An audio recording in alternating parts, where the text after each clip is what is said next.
So we have this really cool glitchy piano transition here.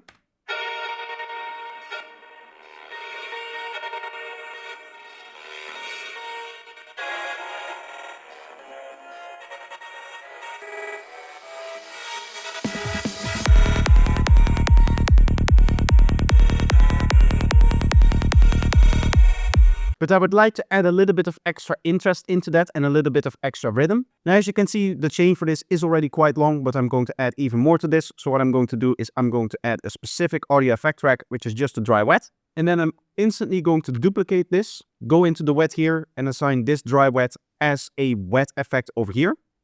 And then I'm going to set this to 50%. Now, the final thing that I want is the shifter here. So I'm going to grab the shifter and I'm going to put this into the second audio effect track. So now what we have is we have a 50% dry wet effect here, which we can tweak. So for example, we could put this 12 semitones up. And now I can automate this to go up and down fully to activate it whenever I want. So for example, here on the offbeat, say that I want a little pluck of this effect here. I can now duplicate this over like this, and we should have a pluck on every offbeat of this particular effect.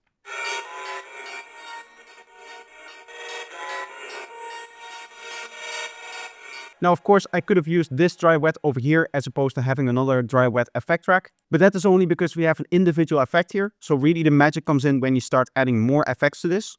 So for example, what I would like to do is maybe have a bandpass, and let's go for a bandpass that has a little bit of extra drive here so that it kind of gets compensated for the volume loss that we have.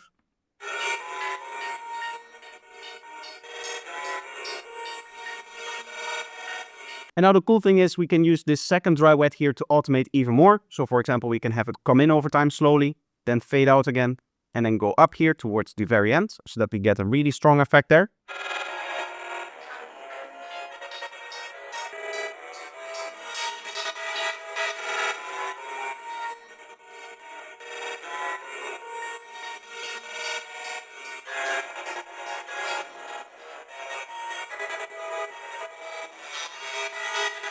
So that should give us some interesting movement and some extra interest to the sound.